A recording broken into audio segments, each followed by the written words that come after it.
शिव महापुराण की, श्री जटाशंकर महादेव की, श्री शिव परिवार की, श्री रामेश्वर महादेव की, श्री तुलजा भवानी की, श्री मल्हार खंडोबा देव की, अपने अपने गुरु महाराज की, अपने अपने माता पिता की, नमः पार्वती पतये हर हर महादेव हर।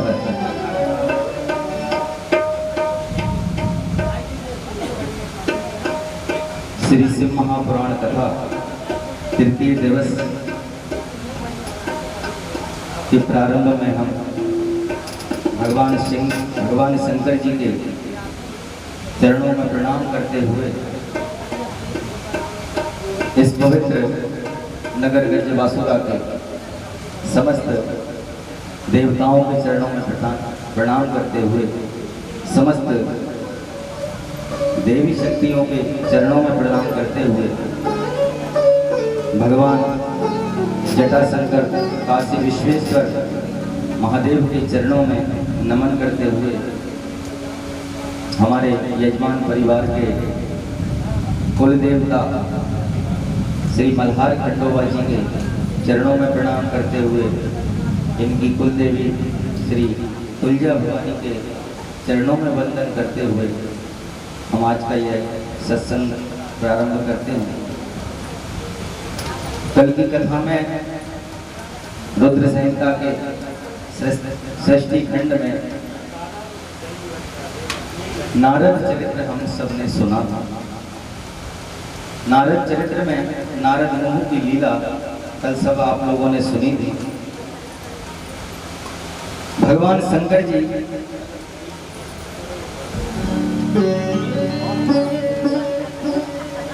इस संसार को परिमाण देने के लिए अपने ही भक्तों को माध्यम बनाते हैं। ये भगवान प्रमाण देना चाहते हैं कि जो कामादि विकार हैं इनसे संसार में कोई बच नहीं पाया है। अब देवर्षि नारद जी जैसे जो देवताओं के ऋषि हैं कामादि विकारों ने छू भी नहीं सकते, लेकिन भगवान ने अपनी माया के द्वारा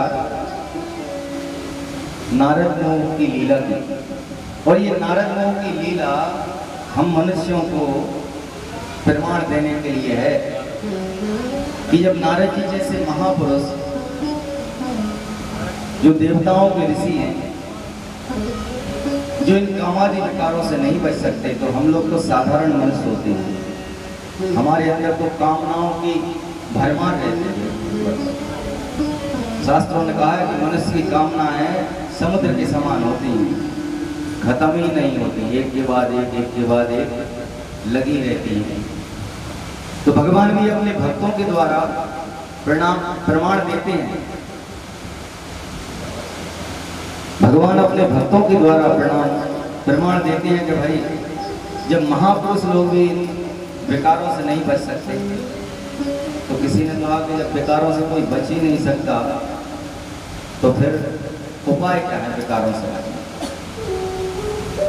तो विकारों से बचने का उपाय भी भगवान ही बताते हैं। जो भगवान की शरणागति में होकर, जो भगवान के चरणों का आश्रय लेकर, जो भगवान के नाम का आश्रय लेकर जो कार्य करते हैं, तो निश्चित भाई इन पर विजय तो कोई नहीं पा सकता, लेकिन कम और ज्यादा।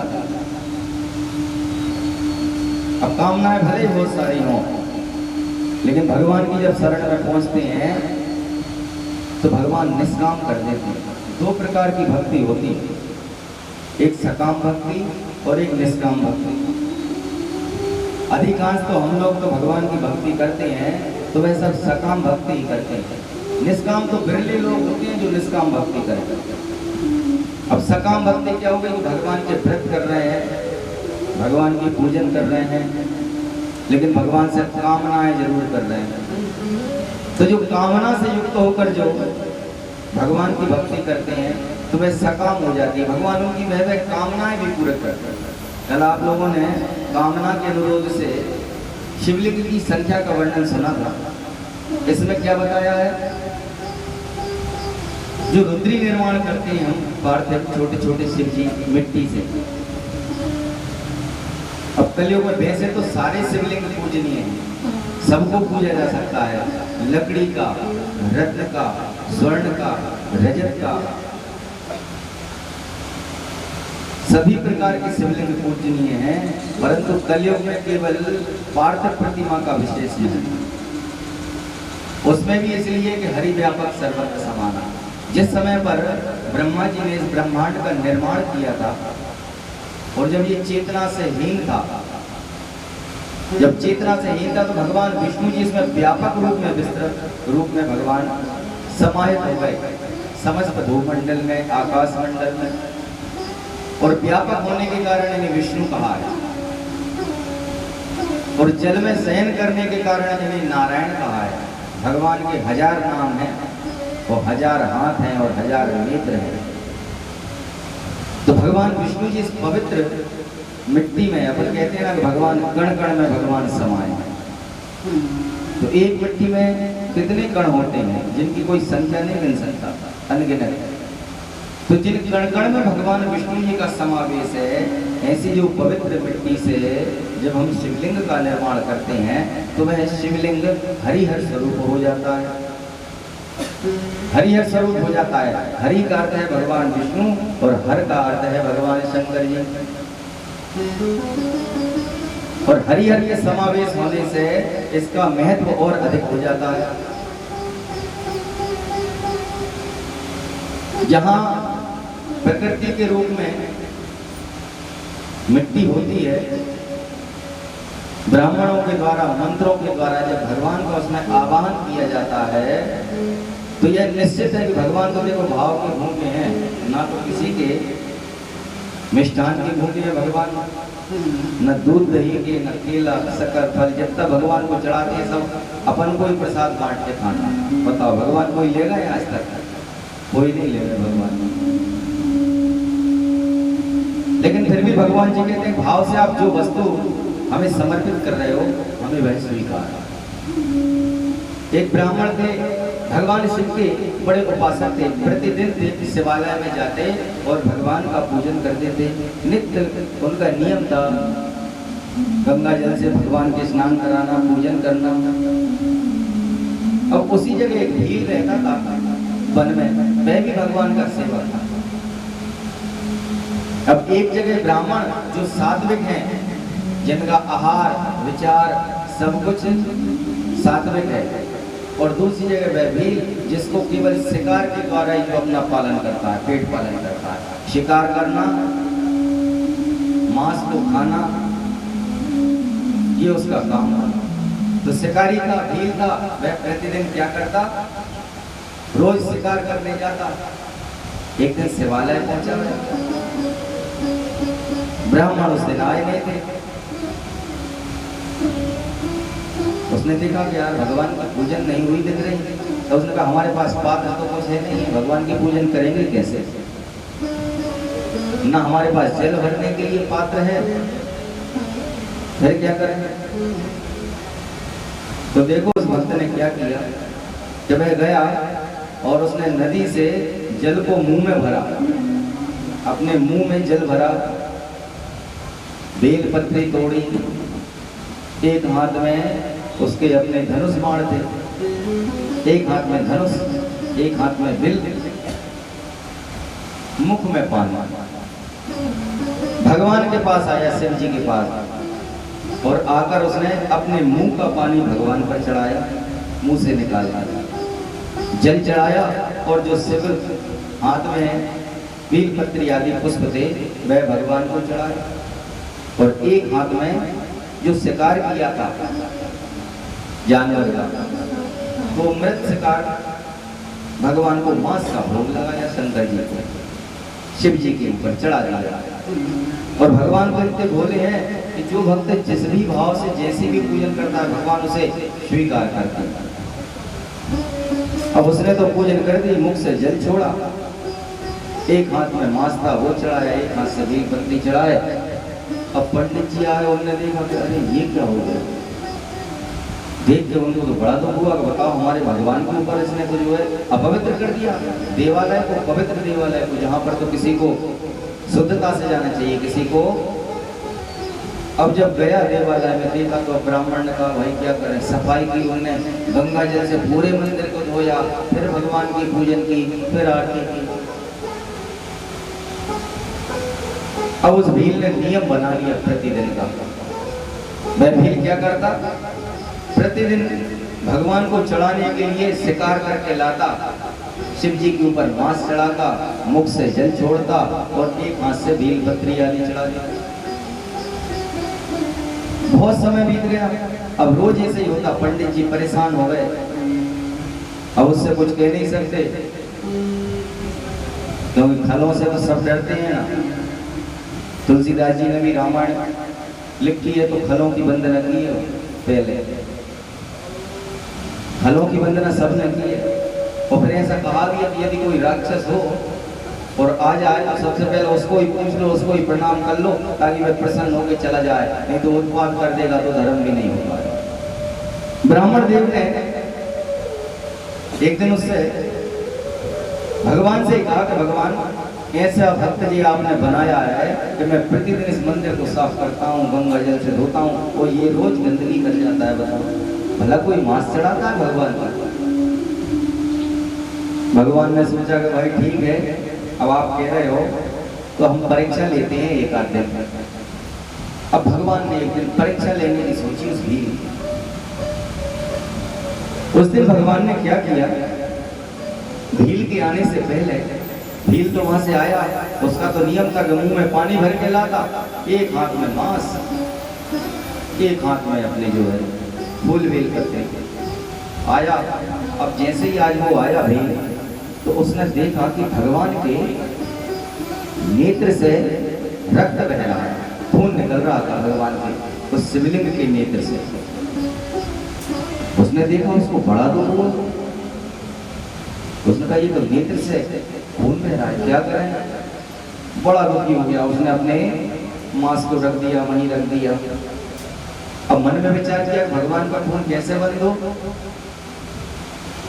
तो मन में उसके विचार आया कि मैंने ऐसा सुन रखा है कि एक बार भगवान विष्णु जी ने अपने नेत्र निकाल के भगवान को चढ़ाया, तो मैं भी अपना नेत्र इनको लगा दूं तो इनका नेत्र ठीक हो जाएगा, क्योंकि इनका एक नेत्र खराब हो गया, इसमें से रक्त बह रहा है।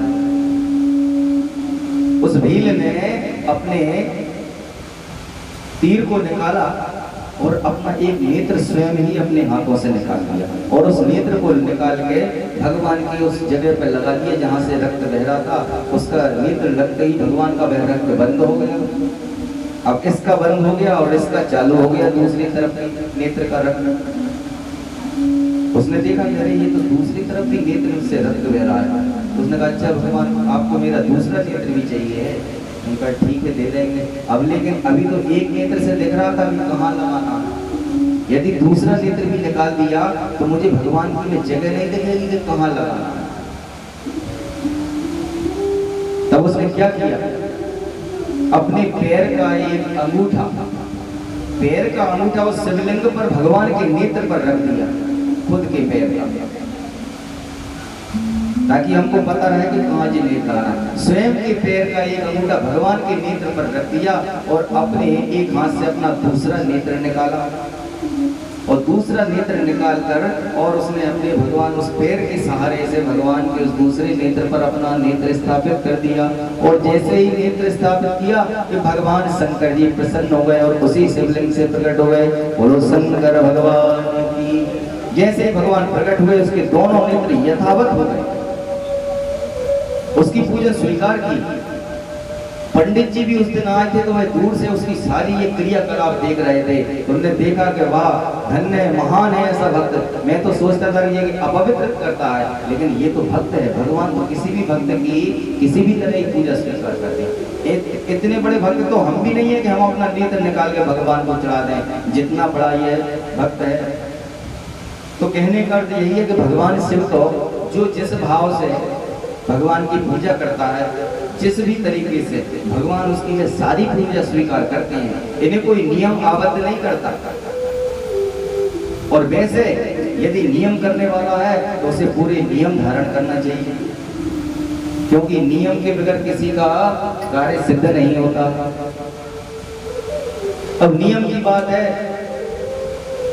जो अपने नियम भगवान के रखता है तो भगवान उसकी परीक्षा जरूर लेते हैं। अपन लोग भी है ना, अपन लोग भी भगवान का कोई नियम लेके देख लो, भगवान उसमें इतनी परीक्षा लेंगे, इतनी परीक्षा लेंगे कि कभी कभी तो मन में ऐसा लगेगा कि भैया जी नियम हमने क्यों लिया, भगवान इतनी परीक्षा ले। अच्छा, धर्म करने वालों की भगवान परीक्षा लेते, हर किसी की नहीं लेते। परीक्षा भी उसी की लेंगे जो भगवान की ओर अग्रसर होगा, भगवान का ध्यान करेगा, भगवान के नियम लेगा। और जो भगवान की परीक्षा में उत्तीर्ण हो गया उसका बेड़ा पार हो गया, और जो भगवान की परीक्षा में उत्तीर्ण नहीं हुआ तो उसकी भक्ति में फिर भगवान कहते और मेहनत करो, इतने से काम नहीं चला, और मेहनत करो। भगवान शंकर जी तो कब किस बात के प्रसन्न हो जाए ये कहा नहीं जा सकता, और किस बात पर भगवान शिव जी रुष्ट हो जाए यह भी नहीं कहा जा सकता। वैसे तो भगवान भोले हैं, रुष्ट किसी पर होते ही नहीं है, लेकिन भगवान केवल असत्यता पे, जो असत्य भाषण करते हैं ना उन पर भगवान अति रुष्ट होते हैं। भगवान ये कहते हैं कि आप जो चलो तो अपने मानव जीवन में सदाचार को धारण करके रहो। भगवान शंकर जी किसी से ये नहीं कहते कि आप हमारे लिए ये नियम रखो, आप तो बिल्कुल मत रखो, लेकिन जो नियम रखो उसमें पूर्ण श्रद्धा और विश्वास रखो। तो कल के प्रसंग में जो हमने सुना था, नारद जी के द्वारा भगवान विष्णु को श्राप देना और भगवान विष्णु जी को भगवान शिव की भक्ति के लिए प्रेरित करना।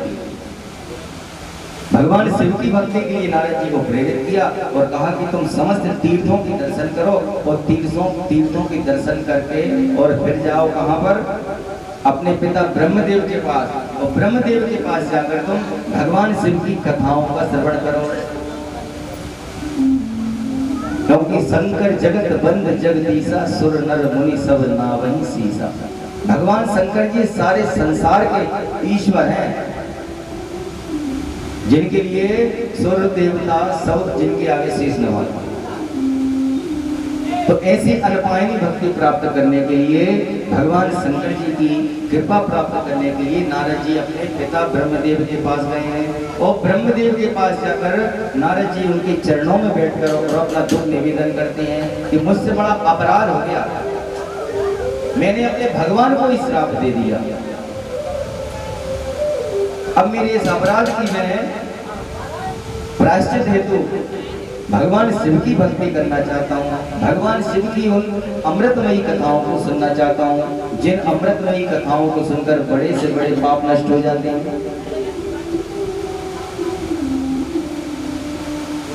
भगवान शंकर की इन कथाओं का श्रवण करना चाहता हूँ। तो ब्रह्मदेव के पास स्वयं देवर्षि नारद जी कथा श्रवण करने के लिए आए हैं। ब्रह्मा जी ने भी भगवान शिव को प्रणाम किया। यदि योग्य शिष्य होता है तो गुरु अपनी तरफ से कोई कमी नहीं छोड़ते उसको पूरा तैयार करने में, और अयोग्य होता है तो गुरु फिर उसकी तरफ ध्यान भी नहीं देंगे। अच्छा, कहीं कहीं तो ऐसे होते हैं कि गुरु से ज्यादा ज्ञानी शिष्य मिल जाते हैं। एक जगह दो शिष्य थे और गुरु थे, बड़े आलसी, छोटे मोटे आलसी नहीं, बड़े आलसी।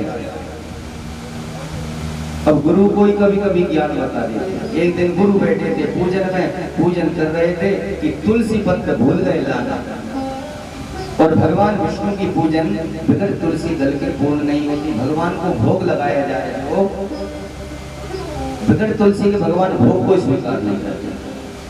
हमें भी अपने घर के पूजन में नित्य जो ठाकुर जी की सेवा करते हैं भगवान विष्णु जी की, उनके लिए नित्य तुलसी का इस्तेमाल आवश्यक होता है। तो उस दिन गुरु तुलसी भूल आए। अब तुलसी नहीं थी तो गुरु ने कहा शिष्य से कि जाओ बेटा तुलसी ले आओ। अब शिष्य ने सोचा कि अगर हम जाएंगे तो इससे अच्छा इस वाले को भेज दें, ये भी तो बैठा है। तो शिष्य ने कहा महाराज जी तुलसी कैसी होती है, मैंने तो देखा ही नहीं है, मैं जानता ही नहीं हूँ तुलसी को। गुरुजी ने कहा अच्छा तुम तुलसी नहीं जानते। अब दूसरा जो शिष्य था उसने सोचा कि अब ये नहीं जानता तो गुरु मुझे ही भेजेंगे, वो भी आलसी था। उसने कहा अरे तुम जानते नहीं हो तुलसी, अरे वो इतने बड़े बड़े पत्ते होते हैं, इतने बड़े बड़े पत्ते होते हैं तुलसी। गुरु ने कहा अच्छा तुम भी नहीं जानते, मतलब दोनों ही नहीं जानते तुलसी। बोले गुरु जी नहीं जानते। तो कह रहे मैं इस आसन से तो उठ नहीं सकता क्योंकि मैं नियम में बैठ गया हूँ, और तुलसी तुम जानते नहीं हो दोनों को तुलसी का पत्ता कैसा होता है। अरे भाई लगी है बगीचे में जहाँ मैं रोज बैठता हूँ। अब बोले गुरु जी अब क्या करें। कह रहे अच्छा ठीक है तुलसी नहीं जानते, बोले हमें तो उठा सकते हो, चलो उठाओ इस तखत को ही उठाओ। बोलो शंकर भगवान की, उठाओ तखत को ले चलो वहीं तक। हम आसन से नहीं उठ सकते, आसन तो उठ सकती है। अब चेलों ने सोचा कि अच्छे मरे इससे बढ़िया तो तुलसी ले आते, अब तो गुरु को ही उठा के ले जाना पड़ेगा। बोले ले चलो तखत को उठाकर। तखत के साथ में दोनों पसीने से लथपथ हो गए, बगीचे तक ले गए गुरु। बोले देखो ये है तुलसी। बोले गुरु जी पहचान गए। बोले अब तो नहीं भूलो, कभी नहीं भूलेंगे गुरु जी। बोलो शंकर भगवान। तो गुरु यदि अयोग्य शिष्य को देखते हैं ना तो उसे योग्य भी बना देते हैं। तो ऐसे ही आज योग्य शिष्य को देखकर, नारद जी को देखकर ब्रह्मा जी बड़े प्रसन्न हो गए और नारद जी को कथा सुना रहे हैं भगवान शंकर की। ब्रह्मा जी कहते हैं सप्तादीनि च भूतानि पंचीकृत्वा हमात्मना तेभ्यः स्थूलं नभो वायो वह्निनं चैव जलं महिम्। ब्रह्मा जी नारद जी को कह रहे हैं कि हे नारद जी सुनो, मैं तुम्हें प्रारंभ से सुनाता हूँ। प्रारंभ में ही मैंने इस संसार को जब प्रकट किया भगवान की कृपा से तो मैंने स्वयं शब्दादि पंचभूतों द्वारा पंचीकरण कर प्रारंभ में बताया था ना कि जब इस सृष्टि का प्रारंभ हुआ तो पहले शब्द, फिर स्पर्श, फिर रूप, फिर रंग और फिर रस, ये 5 तन्मात्राएं मिलकर और इस ब्रह्मांड में ओमकार का निर्माण करती हैं। और उसी ओमकार में भगवान शिव के 24 अक्षर प्रकट हुए हैं। बोलो शंकर भगवान की, जिन्हें हम गायत्री कहते हैं।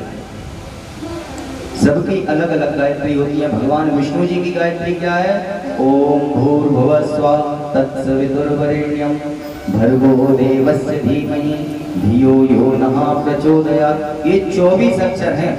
ये 24 अक्षर उस ओम में ही प्रकट हुए और उसी ओम से 5 शब्द निकले हैं। ना, मा, शी, वा, य मिलकर हो गए नमः शिवाय। तो कहते हैं कि हे नारद जी, ये पंच शब्दादि भूतों द्वारा मैंने स्थूल आकाश, वायु, जल, अग्नि, पृथ्वी, पर्वत, समुद्र, वृक्ष, युग पर्यंत कालों की रचना की। और मैंने श्याम सदाशिव का ध्यान करके सृष्टि के साधक तत्वों का निर्माण किया। अब देखो भगवान की कृपा से ब्रह्मा जी ने जो प्रकट किया है तो कैसे कैसे क्या क्या किया। तो ब्रह्मा जी के नेत्रों से क्या हुआ? मरीचि को प्रकट किया, हृदय से भृगु को प्रकट किया, सिर से अंगिरा को प्रकट किया, व्यान से ऋषि श्रेष्ठ पुलस्त्य का निर्माण किया, उदान से पुलहस्त का निर्माण किया और समान से वशिष्ठ ऋषि का, अपान से कृतु का, स्रोत से अत्रि का और प्राण से दक्ष का।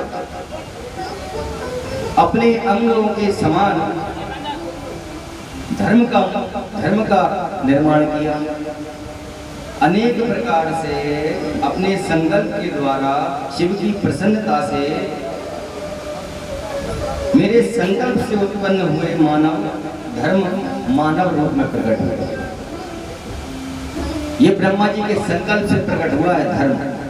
और धर्म, अर्थ, काम, मोक्ष 4 चीजें भगवान शंकर जी की कृपा से प्राप्त होती हैं। जैसे ब्रह्मा जी को कृपा प्राप्त हुई है, धर्म भी, अर्थ भी, काम भी और मोक्ष भी। ब्रह्मा जी ने अनेक प्रकार के शरीर धारण करके और देवता, राक्षस आदि संतानों की वैसे रूप देकर सृष्टि की। इन्होंने इस शरीर से अपने शरीर को 2 भागों में व्यक्त किया है ब्रह्मा जी। एक भाग से मनु और दूसरे भाग से शत्रुपा। मनु और शत्रुपा जो महायोगिनी हुई है, वह शत्रुपा अत्यंत ही सुंदर थी, जिनसे मनु का विवाह विधि से मनु ने ग्रहण किया और उसी से मैथिली सृष्टि हुई। मनु ने उस शत्रुपा में प्रियवत और उत्तानपाद नाम के 2 पुत्र तथा 3 कन्याएं उत्पन्न की। जो मनु है, जिनसे समस्त मानव समाज उत्पन्न हुआ है, उन मनु ने उत्तानपाद और प्रियवत नामक 2 उनके पुत्र हुए हैं और 3 कन्याएं, जिनका नाम क्या? आकृति, देवहूति तथा प्रसूति। आकृति, देवहूति और प्रसूति। तो उन्होंने रुचि को आकृति और कर्दम को देवहूति नामक कन्या प्रदान की। और जो प्रसूति नाम की कन्या थी वह दक्ष को प्रदान की। तो दक्ष के विषय में हम सभी जानते हैं, सभी, क्योंकि दक्ष के यहाँ ही माता सती का जन्म हुआ था। तो जिन दक्ष के द्वारा, प्रसूति के द्वारा ये सारा जगत, चराचर जगत व्याप्त है, उनके द्वारा, रुचि के द्वारा आकृति में यज्ञ और दक्षिणा उत्पन्न हुए। जो प्रथम पुत्री थी रुचि, उनसे यज्ञ और दक्षिणा ये 2 उत्पन्न हुए। अपन भी जो यज्ञ करते हैं ना, तो दक्षिणा के बगैर वह पूर्ण नहीं होता।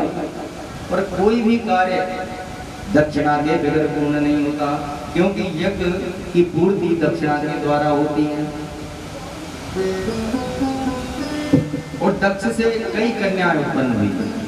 दक्ष ने प्रसूति में 24 कन्याएं उत्पन्न की, जिसमें दक्ष ने श्रद्धा आदि 13 कन्याएं तो धर्म के लिए दे दी। धर्म की पत्नियों के नाम सुनो, क्या क्या है। धर्म की 13 पत्नियां हैं, इनके नाम सुनो। इनके नाम सुनने से ही मंगल होता है। पहली है श्रद्धा, दूसरी है लक्ष्मी, तीसरी है धृति, चौथी तुष्टि, पुष्टि, मेधा, क्रिया, बुद्धि, लज्जा, वसु, शांति, सिद्धि और 13वीं कन्या का नाम कीर्ति था। अब उनसे छोटी दक्ष की जो शेष 11 कन्याएं थी, उनका नाम क्या था? ख्याति, सतपथा, संभूति, स्मृति, प्रीति, क्षमा, सन्नति, अनुरूपा, ऊर्जा, स्वाहा और स्वधा, जिन्हें क्रम से भृगु, भव, मारीचि, अंगिरा मुनि, पुलस्त्य, कृतु, वशिष्ठ आदि एवं पितरों ने ग्रहण किया। जो इस सृष्टि को चलाने वाली हैं और जिनकी संतान परंपरा से यह चराचर जगत चलता है, पूर्ण है। इस प्रकार भगवान भवानी पति सदाशिव की आज्ञा से प्राणियों के कर्मानुसार अनेक ब्राह्मण श्रेष्ठ उत्पन्न हुए हैं। कल्प भेद से किसी कल्प में दक्ष की 60 कन्याएं हुई। उस कल्प में भी 10 धर्म को और 27 चंद्रमा को। ये हमारा जो कल्प चल रहा है इस समय पे वर्तमान में जो श्वेत वाराह कल्प है, तो इस कल्प में दक्ष की यहाँ 60 कन्याएं हुई थी। इसमें 27 कन्याएं तो चंद्रमा को दी हैं। 13 महर्षि कश्यप को ब्याही गई हैं। 4 वरुण, अक्षर को तथा भृगु, अंगिरा एवं विश्वास को 2-2 कन्याएं ब्याही गई हैं। और उन महर्षियों के द्वारा उन कन्याओं में बहुत सी चराचर सृष्टि हुई है। जो दक्ष की, जो चंद्रमा की 27 पत्नियां हैं, ये 27 जो नक्षत्र होते हैं, इन नक्षत्रों से ही चंद्रमा घटता और बढ़ता है। ये 27 नक्षत्र ही चंद्रमा की पत्नियां हैं। इनमें भी चंद्रमा ने आगे एक से प्रेम अधिक रखा और शेष से नहीं रखा, तो दक्ष ने क्रोधित होकर यहाँ श्राप भी दिया है। अस्तु वह कथा आगे है। तो यहाँ नारद जी को ब्रह्मा जी बता रहे हैं कि मैंने अपने मन से अनेक प्रकार के तिरछे उड़ने वाले पक्षी, अनेक दैत्य, ऋषि, पर्वत, ये सब उत्पन्न किए, फिर भी मेरा मन शांत नहीं हो रहा था। ऐसा कोई भी स्थान शून्य ना रहा। शिव जी की आज्ञा से ब्रह्मा ने इस प्रकार सृष्टि की कि सारा चराचर उनकी सृष्टि से भरा गया। और सती नाम त्रिशूलाग्रे सदा रुद्रेण रक्षिता, तपोर्थम निर्मिता पूर्वम शंभुना सर्व विष्णुना। पूर्व काल में सदाशिव ने, शंभु ने जिस सती को तपस्या के लिए स्वयं निर्मित किया था, उसे उन्होंने त्रिशूल के अग्रभाग से रक्षित रखा। वह सती भी लोक कल्याण के लिए दक्ष प्रजापति की कन्या के रूप में प्रकट हुई और उन्होंने अनेक प्रकार की लीला की है। जिस समय पर ये सब उत्पन्न हो रहा था कि उसी समय पर कामदेव की उत्पत्ति हुई। जब कामदेव उत्पन्न हुए तो कामदेव उत्पन्न होते ही उनका स्वरूप इतना सुंदर है कामदेव का कि जिनको एक बार देख ले कोई तो उन पर मोहित हो जाए। अब कामदेव जब उत्पन्न हुए तो ब्रह्मा जी के समक्ष खड़े हो गए, अपना नाम और काम पूछा। तो ब्रह्मा जी ने कहा कि तुम्हारा नाम मनमत है, क्योंकि जब कामदेव प्रकट हुए थे, उत्पन्न हुए थे, तो जितने ऋषि थे और स्वयं ब्रह्मा जी भी थे, इनके मन को मत दिया उन्होंने उत्पन्न होते से। ब्रह्मा जी ने कहा तुम्हारा नाम कामदेव है, मनमत है, अनेक नाम तुम्हारे गए हैं। उसी समय पर एक और कन्या प्रकट हुई थी कामदेव के साथ, जिसका नाम था संध्या। संध्या और कामदेव एक साथ प्रकट हुए। कामदेव को ब्रह्मा जी ने वरदान दिया कि तुम्हारे पास मैं तुम्हें ऐसा वरदान देता हूँ कि सारे संसार में मेरे द्वारा रचा हुआ, मेरे द्वारा रची हुई सृष्टि में तुम्हारे अस्त्रों का प्रभाव सब पे चलेगा, जिससे ब्रह्मा विष्णु महेश भी नहीं बच सकते। कामदेव बड़े प्रसन्न हो गए और सबसे पहले उन्होंने अपने अस्त्रों का प्रयोग अपने ही भाइयों पर और पिता पर, अपने ही पिता और भाई पर अपने अस्त्रों का प्रयोग किया। तो जब अस्त्रों का प्रयोग हुआ तो ऋषि आदि, ब्रह्मा जी आदि काम विकार से पीड़ित हो गए। और उनकी कन्या जो थी संध्या नामक, वह भी उस काम विकार से पीड़ित हो गई। अब जब धर्म ने देखा ये तो मेरे भाई और पिता आदि सभी अपनी ही कन्या, अपनी ही बहन काम विकार से पीड़ित हो रहे हैं, तो उस धर्म ने भगवान शंकर को पुकारा, हे महादेव शंभो मेरी रक्षा करो, क्योंकि धर्म संकट में आ गया। और धर्मो रक्षति रक्षता, धर्म ही धर्म की रक्षा करता है और कोई रक्षा नहीं करता। धर्म ने जब भगवान शंकर जी को पुकारा है तो भगवान शंकर जी प्रकट हो गए हैं, और प्रकट होकर भगवान शंकर जी ने ब्रह्मा जी को खूब भला बुरा कहा। ब्रह्मा जी को खूब उन्होंने कहा कि अनेक प्रकार से ब्रह्मा जी को दुत्कारा, समझाया। अब ब्रह्मा जी भी मुख नीचा करके और भगवान शंकर की बातें सुनते रहे। भगवान शंकर जी वहां से अदृश्य हो गए। ब्रह्मा जी ने भी अपने मन में ऐसा विचार कर लिया कि भगवान आपने मेरे लिए जितना स्त्री की वजह से मेरा इतना अपमान किया, मैं भी ऐसा प्रण लेता हूँ कि मैं भी आपको स्त्री के बंधन में बांध कर ही रहूंगा। बोलो शंकर भगवान की, शिव महापुराण की जय हो। नारद जी को इस प्रकार के कथाओं को सुनाते हुए ब्रह्मा जी ने कहा, इस प्रकार सृष्टि वर्णन सुन लेने पर देवर्षि नारद जी ने उन्हें प्रणाम किया और सविनय उनसे पूछने लगे कि हे भक्तवत्सल, भगवान शंकर जी पर आप ये बताइए कि उन्होंने कैसे सती का वर्ण किया, सती का जन्म कैसे हुआ, वह कैलाश पर्वत पर कैसे गए और उनकी महात्मा कुबेर से कैसे मित्रता हुई। मैं ये सब कुछ जानना चाहता हूँ, इसके लिए मेरे हृदय में बड़ी ही श्रद्धा है। ब्रह्मवाचा शृणु नारद वक्ष्यामि चरितं ससिमौलिना यथा जगाम कैलासम सखित्वं धनदस्य च। ब्रह्मा जी कह रहे हैं कि हे नारद जी, शंकर के चरित्र का मैं वर्णन करता हूँ, सुनो। वे जिस प्रकार कैलाश गए और जिस प्रकार कुबेर से उनकी मित्रता हुई, वह मैं तुमसे कहता हूँ, सुनो। तो काम्पिल्य नामक नगर में एक 100 योजियों का कुल रहता था। उस नगर का नाम काम्पिल्य नगर था और वहाँ यज्ञ विद्या विशारद एक यज्ञदत्त नामक ब्राह्मण रहते थे।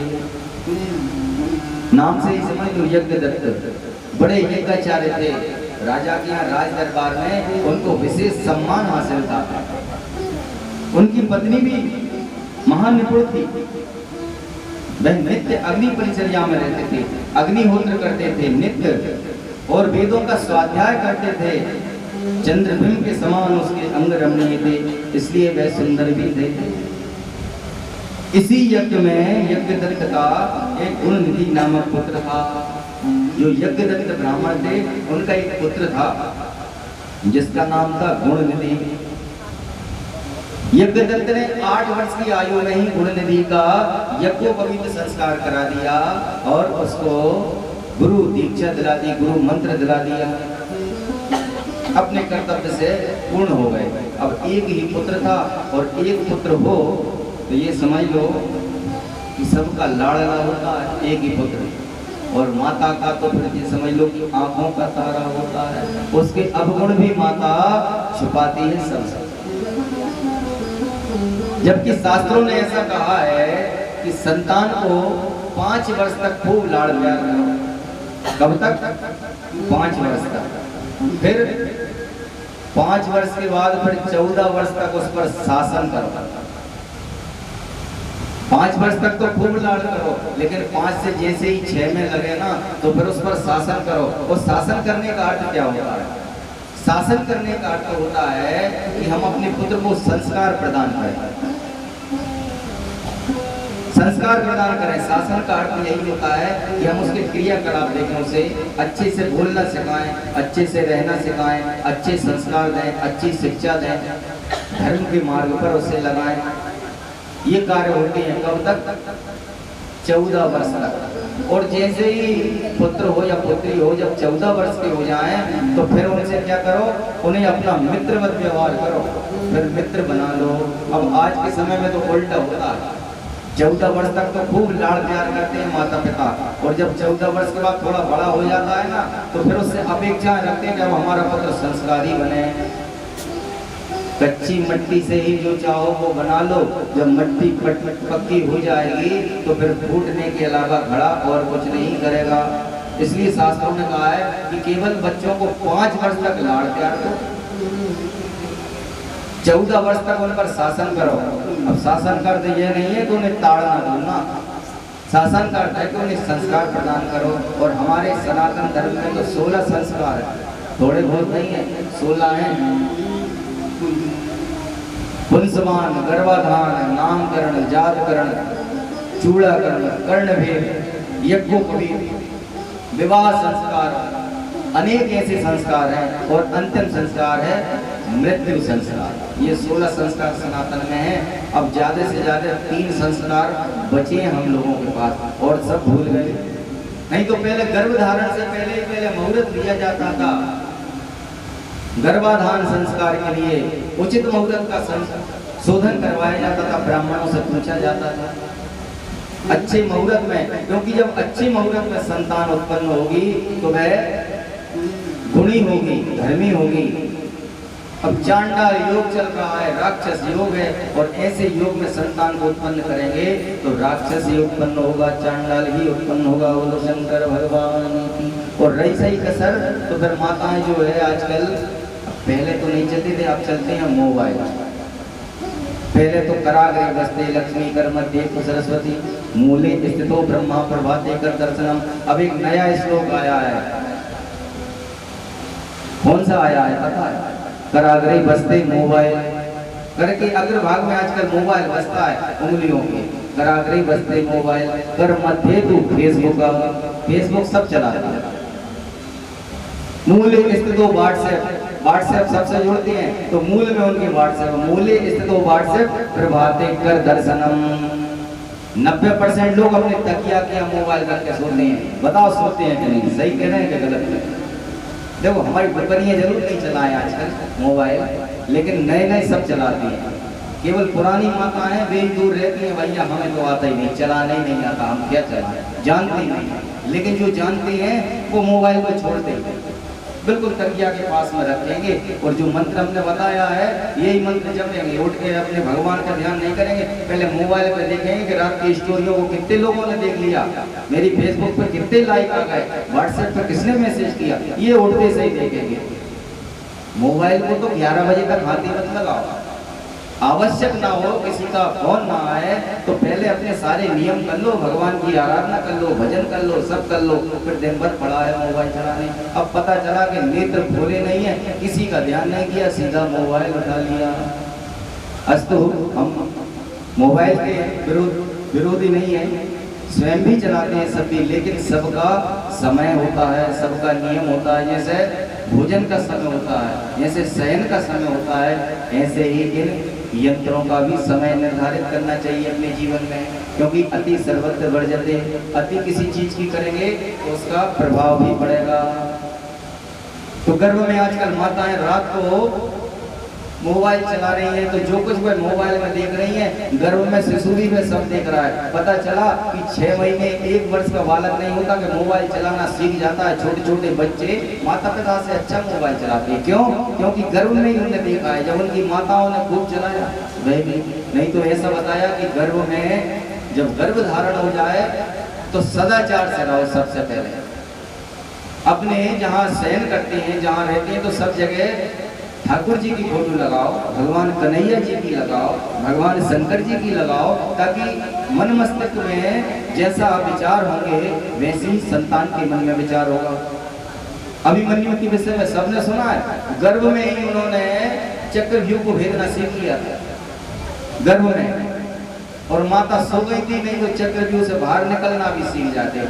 आदि सुन पाई थी तो घुसना सीख गए थे, और माता सो गई तो बाहर निकलना नहीं सीख गई। तो इसका प्रमाण, ये सीधा सीधा प्रमाण है कि जब अभिमन्यु गर्भ में रहकर और चक्रव्यूह भेदना सीख सकता है, तो आज के समय की संतान मोबाइल देकर के बिगड़ के बाहर नहीं आएंगी। बोलो शंकर भगवान की जय, शिव महापुराण की जय।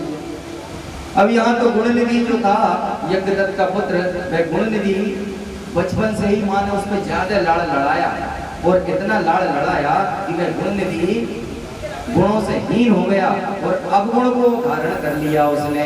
और अवगुण भी ऐसे वैसे नहीं, सारे अवगुण संसार वे धीरे धीरे करके वह गलत संगत में पड़ गया। और गलत संगत में पड़ा तो क्या करने लगा, जुआ खेलने लगा, मदिरा पान करने लगा। और संसार में ऐसे कोई दुर्गुण नहीं थे जो उससे बच गए, सारे अवगुणों को उसने धारण कर लिया। अब जब कभी यज्ञदत्त आते अपनी स्त्री से पूछते कि गुणनिधि कहाँ है। अब माता सोचती कि यदि इन्हें सच पता चल गया तो मेरे पुत्र को बहुत मारेंगे और मुझसे देखा नहीं जाएगा। तो माता बार बार कह रही थी, अरे अभी यही था, अभी तो अपने दोस्तों के साथ खेल रहा था, अभी पढ़ रहा था, दोस्तों के साथ खेलने चला गया। अभी कह रहे अभी तो संध्या वंदन कर रहा था, अब तो मंदिर गया है। अब पिता भी सोचते हैं कि भाई ठीक है, माता की शिक्षा, क्योंकि पहली गुरु माता होती संसार में, सबसे पहली गुरु माता, दूसरी पिता और तीसरी शिक्षा देने वाले गुरु। अब पिता तो बेफिक्र थे कि हमारी पत्नी हमारे बच्चे का ध्यान रखेगी, इसे संस्कार देगी अच्छे। अब संस्कार तो दिए नहीं, कुसंस्कार हो रहा है। हालांकि वह ऐसा नहीं कि वह चाहती थी कि हमारा पुत्र बिगड़े, लेकिन उसको लाड़ इतना था, उससे प्रेम इतना अधिक था कि वह उसको कष्ट में नहीं देख सकती थी, पिटते नहीं देख सकती थी। उससे खूब कहती है कि देखो पुत्र, तुम्हारे पिता कितने नामी ब्राह्मण हैं, उनका संसार में कितना सम्मान है, और तुम ऐसे काम करते हो। बेटा ये सब छोड़ दो, ये ठीक नहीं है। जिस दिन तुम्हारे पिता को पता चल जाएगा, वे पता नहीं उस दिन क्या करेंगे। अनेक प्रकार से वे अपने पुत्र को समझाती, लेकिन पुत्र तो ऐसा था कि एक बार जब कोई संगति में पड़ जाए खराब, तो फिर वह वापस लौटता नहीं है। क्योंकि ये ऐसी दुर्गुण जो होते हैं तो दलदल है, जो उसमें उतर गया बिगर किसी के खींचे बाहर नहीं निकलता स्वयं। अब कई दिन हो गए, धीरे धीरे करके जुआ खेलने लगा। तो अब चोरी बड़ा व्यापार की जिसमें हार होती, जिसमें मार ना होती, और जुआ बड़े रोजगार की जिसमें हार ना होती। यदि जुआ कोई व्यापारी होता, कोई हारे ना तो कोई जुआ खेलने से बंद ही ना, सब काम करना बंद कर दें, जुआ ही खेलते रहे। लेकिन हारना भी होता है, और हारते ही जाते हैं, मिलता तो कभी कभी है, जाते ही जाते हैं। वह भी जुआ खेलता। अब पैसे कमाओगे जब तो खेल पाओगे, तो फिर घर में से चोरी करने लगा, जो सामान मिलता ले जाता। सब धीरे धीरे करके उसने सामान को ठिकाने लगा दिया, बेच दिया। एक दिन राजा के दरबार में वे यज्ञदत्त बैठे हुए थे कि उसी समय पर एक कोई सज्जन आए और आकर उन्होंने किसी कार्यवश ब्राह्मण को हाथ दिखाया। अब ब्राह्मण ने जब हाथ देखा यज्ञदत्त ने, तो हाथ पर तो बाद में नजर गई, पहले एक अंगूठी पर नजर गई। अंगूठी पहने हुए थे वह एक नवरत्न की। अब अंगूठी देखकर तो उन्होंने कहा ये अंगूठी तो मुझे मेरी लग रही है। उन्होंने कहा जरा हाथ दिखाना। उन्होंने कहा ये अंगूठी तो मेरी है, तुम्हारे पास कहाँ से आई? तो वो बड़ा भुड़क के बोलता है कि पंडित जी, ये अंगूठी मैंने चोरी थोड़ी कर ली, तुम्हारे बच्चे ने मेरे पास गिरवी रखी है। बोलो शंकर भगवान। पंडित जी का गिरवी रखी है? अरे तुम झूठ कह रहे हो। बोले मैं झूठ क्यों कहूँगा। बोले अब आई गई ये बात तो मैं बता ही देता हूँ। मैं तो ये सोच रहा था कि तुमको सब पता होगा, तुम्हारा पुत्र है। अरे तुम्हारा पुत्र तो जुआनियों का सरदार है, और उसने मुझे ये अंगूठी नहीं, कितने कितने लोगों को क्या क्या बेचा है। किसी को साड़ी, किसी को कुछ, किसी को कुछ, सारे शहर में उसके लिए सब कुछ बेच दिया। और कितने लोगों को तो उससे कर्ज चाहिए। कई बार तो उसको लोग नंगा करके उसको बांध के पीटते हैं। हमने सोचा आपको सब पता होगा, इसलिए कुछ नहीं कहते थे। अब बेचारे यज्ञदत्त का सिर नीचा हो गया। बोलो शंकर भगवान की, शिव महापुराण की। अब किसी के पुत्र के विषय में जब ऐसा ज्ञान होगा तो उसका सिर तो नीचे हो गई। अच्छे कर्म करने वालों का सिर ऊंचा होता है, और दुर्गुणियों का सिर नीचे होता है। अब तो वह बड़े, अब वह क्या करते प्रतिदिन, दूसरे दिन ही अपने यहाँ राजा के दरबार से फ्री होकर सीधे घर पे आए। और घर पे आकर उन्होंने अपनी पत्नी से कहा कि हे दीक्षायतनी पुत्रास्ति धूर्ते गुणनिधि स्वतः। हे दीक्षायतनी, हे धूर्ते, बता बे तुम्हारा गुणनिधि पुत्र कहाँ है। अच्छा वह सब छोड़ो, बताओ को ये बताओ कि जिस दिन तुम एक दिन मेरी मालिश कर रही थी तेल की, और मालिश करते करते मेरे हाथ से तुमने एक अंगूठी निकाली थी, बताओ वह अंगूठी कहाँ गई इस समय पर? अच्छा और ये बताओ कि वो मेरी साड़ी थी एक जो ला के दी थी मैंने, जिसमें स्वर्ण के तार लगे हुए थे, बोलो शंकर भगवान। अब उसने सोचा स्त्री ने कि आज तो कुछ ना कुछ गड़बड़ है, तो क्या कहा कि अरे अभी मुझे ग्रह का बहुत कार्य शेष है, अभी मुझे पूजन करना है, अभी मेरा कई कार्य शेष है, तो तुम ऐसा करो बाद में मैं ढूंढ दूंगी, मुझे पता नहीं अभी कहाँ रखी है अंगूठी। उसने उसको टालना चाहा, लेकिन अब उसको तो सब पता चल ही गया था, क्योंकि सत्य एक न एक दिन सामने आ ही जाता है, छुपता नहीं कितना ही चाहे। आज उसने जब सत्य का ज्ञान हो गया तो अपने घर में आकर देखा तो अंगूठी नहीं, घर में कुछ बचे ही नहीं, क्योंकि जिस घर में जुआड़ी हो उस घर में सब साफ हो जाता है, बोलो शंकर भगवान। उसने देखा और कुछ भी नहीं मिला तो बड़ा क्रोधित हो गया, और क्रोधित होकर कहने लगा कि हे हसत पुत्र जननी नित्यं संतप्त भाषणम यदा यदा त्वं संप्रचेतन्यं स्वागतस्तवी। कहने लगे कि हे दुष्ट पुत्र को उत्पन्न करने वाली, सर्वदा असत्य बोलने वाली, मैंने जब जब तुझसे पूछा कि पुत्र कहाँ है, तो कभी कहती कि अभी पढ़ रहा है, कभी कहती अभी संध्या कर रहा है, कभी कहती खेलने गया है। अरे दुष्टा, तूने कभी नहीं बताया कि मेरा पुत्र बिगड़ रहा है, ये सारा दोष तेरा है, क्योंकि मैं तो अपने राजकारण नहीं लगा रहा। माता का धर्म होता है अपने पुत्र को संस्कार दे, क्योंकि प्रथम गुरु माता ही होती है, और जो माता अपने पुत्र को संस्कार नहीं देती वह कुमाता है। वैसे तो माता कभी कुमाता नहीं होती, लेकिन यदि अपने पुत्र को संस्कार नहीं दे पा रही तो वह तो कुमाता ही कहेंगे। इसलिए ऐसा पुत्र और ऐसी स्त्री मुझे नहीं चाहिए। ऐसा कर कर वह क्रोध में हो गए और संकल्प कर दिया कि आज से मैं तिलांजलि देता हूँ, मैंने तुमको मरा मान लिया और मैं तुम्हें त्याग देता हूँ। संकल्प करके दीक्षित ने, यज्ञदत्त ने अपनी पत्नी को और पुत्र को त्याग दिया, और त्याग दिया और स्वयं ने दूसरा विवाह कर लिया, बोलो शंकर भगवान। अब दूसरा विवाह कर लिया, गुणनिधि घर से निकाले गए।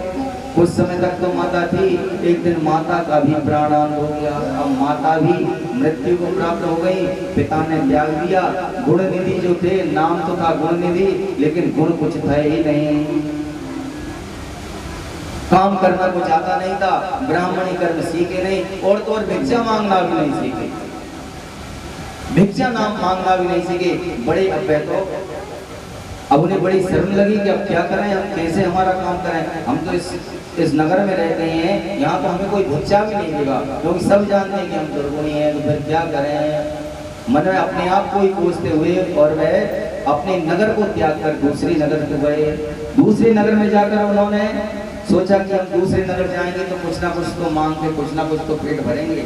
ऐसा सोचकर वह यज्ञदत्त के पुत्र गुणनिधि दूसरे नगर में जाते हुए वन में एक रास्ते में रुक गए, थक गए। पैदल चलते चलते भूख भी बहुत लग जाई थी, और भूख तो ऐसी होती है कि जिसको लग जाए वो ही जाने, चाहे धनी हो चाहे निर्धन हो, भूख सबको लगती है, अन्न सबको चाहिए। अब इनके पास तो कुछ था भी नहीं, तो वह उस वन में जाते हुए भूख से बेहाल हो गए, एक जगह बैठ गए। अचानक उन्हें कुछ घंटियों की आवाज सुनाई दी। उन्होंने दूर से देखा कि यार कोई मंदिर वगैरह है, कुछ आवाज आ रही है, तो प्रसाद के लोभ में उन्होंने सोचा कुछ प्रसाद मिल जाएगा। प्रसाद के लोभ में वे उस मंदिर में चले गए आवाज सुनते हुए। वहां एक शिवालय था, भगवान शिव की आराधना कर रहे थे भक्त लोग, भगवान शिव की कथाओं का गुणगान हो रहा था, अभिषेक हो रहा था, भगवान की पूजन संकीर्तन हो रहा था। अब गुणनिधि ब्राह्मण थे, इतना तो जानते थे कि शिव की पूजा मध्याह्न काल में की जाती है। भगवान शंकर जी की पूजा मध्याह्न काल में होती है, यानी दोपहर में, और पूजा पूर्ण होते होते शाम हो जाती है। तो गुणनिधि जानते थे कि भगवान शिव जी की जो पूजा होती है, तो शिव जी के ऊपर जो वस्तु चढ़ाई जाती है उसे कोई ग्रहण नहीं करता, वहीं रहती है, कोई नहीं उठाता, आसपास से सब उठा लेते हैं।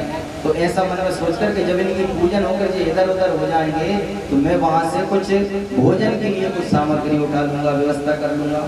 तो ऐसा कहकर वे मन में सोचकर पेड़ के पीछे छिप गए, और वहीं से छिपे छिपे उन्होंने एकाग्रचित होकर, क्योंकि अब ध्यान तो काय में है, भोजन में है ना, एकाग्रचित होकर वह उस पूजन को देखा, भगवान की कथा को सुना, भगवान के नामामृत का सेवन किया, भगवान की आरती का सेवन किया, भजनों का सेवन किया।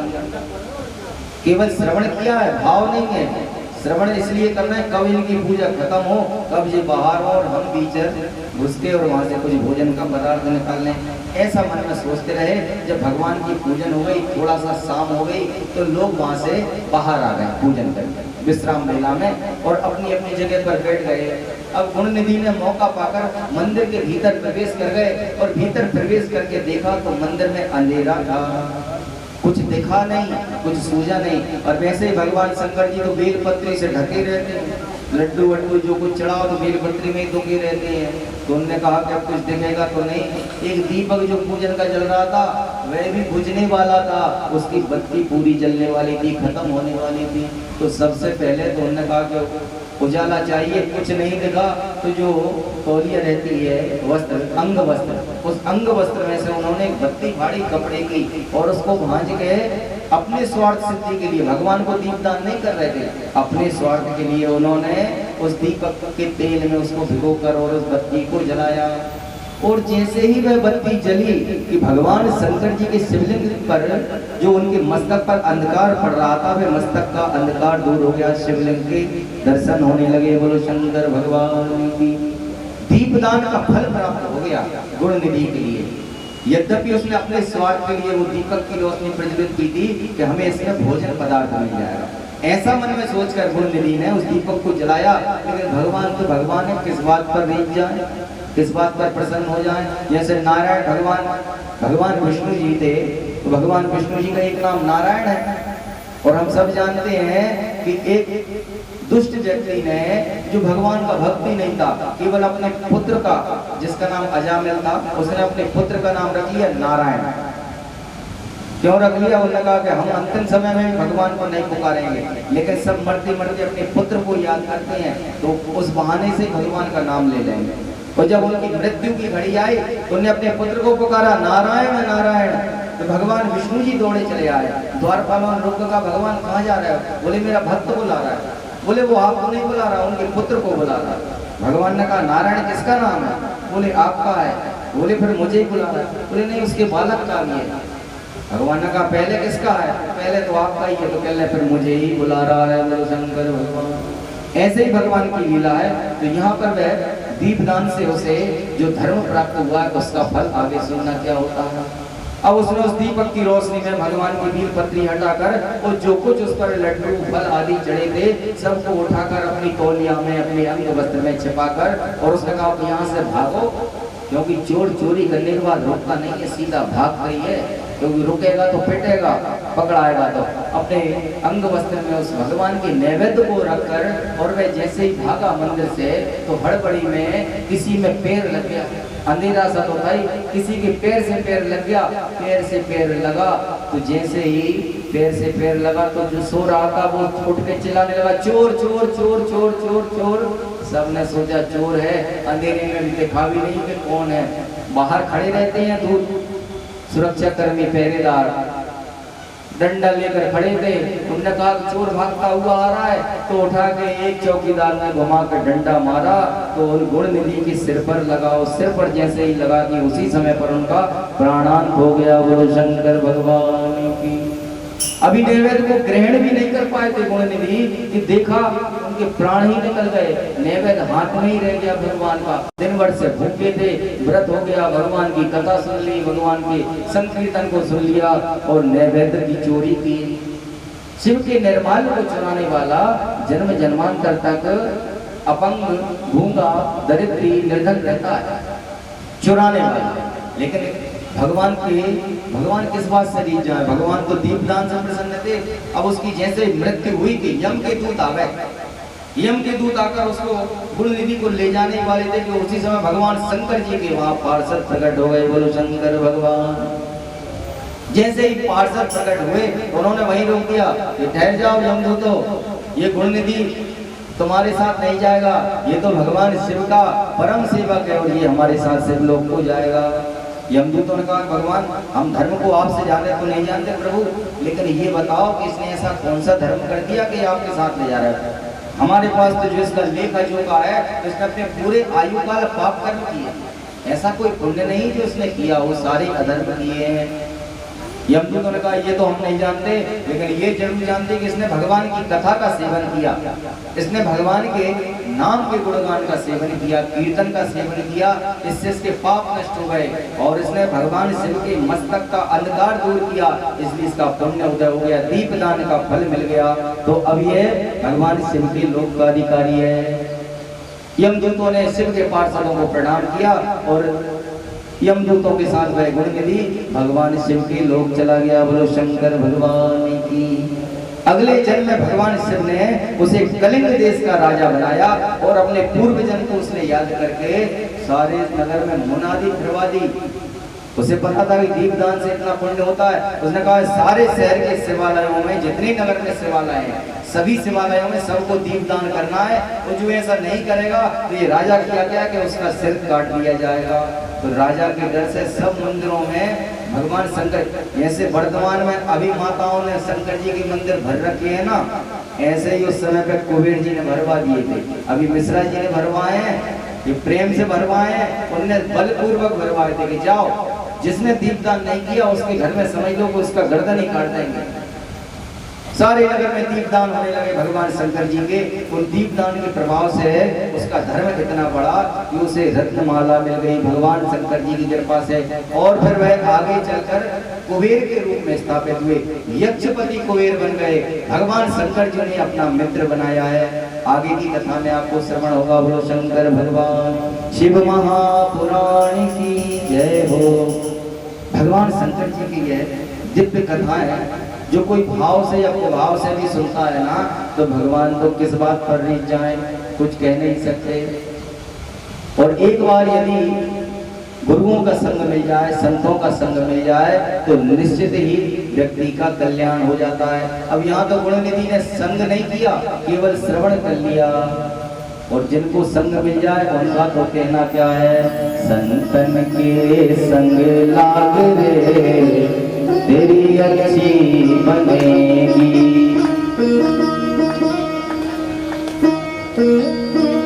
ऐसा ही कहना है कि भाई संतों के साथ में लग लो, थोड़ी बहुत सेवा उनकी करते रहो तो अपने आप बन जाएगी। संतन के संग लाग रे तेरी अच्छी बनेगी, संतन के संग लाग रे तेरी अच्छी बनेगी, अच्छी बनेगी तेरी किस्मत जगेगी, अच्छी बनेगी तेरी किस्मत जगेगी, अच्छी बनेगी तेरी किस्मत जगेगी, अच्छी बनेगी तेरी किस्मत जगेगी। हरि सुमिरन में लाग रे तेरी अच्छी बनेगी, संतन के संग लाग रे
कीचड़ में काला हो गया। अब जैसे ही बाहर निकला तो कौओं को देखा, उसने सोचा कि हम भी कौआ है, तो हंस कौओं के साथ में उड़ने लगा। अब उड़ता चला जा रहा था कि दूर से एक हंस ने देखा, अरे ये तो हमारी जाति का लग रहा है, पकड़ लिया उसको। कहाँ जा रहा है? उसने कहा महाराज हम तो इनके साथी हैं। बोले नहीं तुम हमारे साथी हो। और ले गए पकड़ कर और निर्मल गंगा जल में जब उसको धुलाया तो वह एकदम सुंदर धवल देह हो गया। बिल्कुल कहो कि हमारा जैसे आप हो वैसे ही हमें। तो गुरु भी ऐसे ही करते हैं कि मन के मैल को कीचड़ को साफ कर हंस बना देते हैं।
जाग सके तो अब जाग रे तेरी अच्छी बनेगी। जाग सके तो जाग रे तेरी अच्छी बनेगी। संतन के संग जाग रे तेरी अच्छी बनेगी। संतन के संग जाग रे तेरी अच्छी बनेगी। संतन के संग जाग रे तेरी अच्छी बनेगी।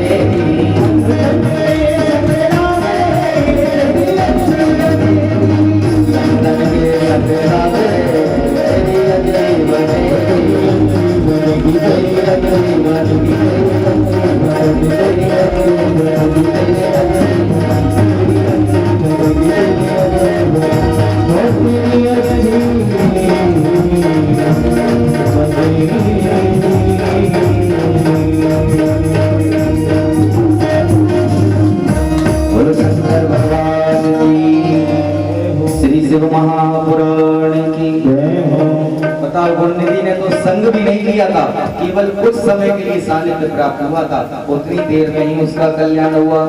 और वैसे भी नवदा भक्ति में पहली भक्ति बताई है, प्रथम भक्ति संतन कर संगा, दूसरी रत हरि कथा प्रसंगा। अब पहली नहीं कर पा रहे तो दूसरी कर लो, क्योंकि संतों का संग भी कोई साधारण है। दुर्लभम त्रयमेवेतत् देवानुग्रह हेतुकम मोक्षाणां मनुष्यत्वम साधु पुरुषान् संशय। तीन दुर्लभ चीजें कही हैं। पहला ये मानव शरीर, पता नहीं कौन कौन सी योनि अपन ने धारण की है, भगवान ने जीव पर कृपा कर दी कि ये मानव शरीर मिल गया। तो ये पहली दुर्लभ कृपा है भगवान की, मानव शरीर को मिलना। दूसरी, पहली तो मानव शरीर, दूसरी सदगुरु का मिलना, क्योंकि सदगुरु भी नहीं मिलते। आजकल तो ऐसे गुरु मिलते हैं कि वो मांगे पैसा और वो ना दे थैला, और फिर दो ही नरक में थैलम थैला।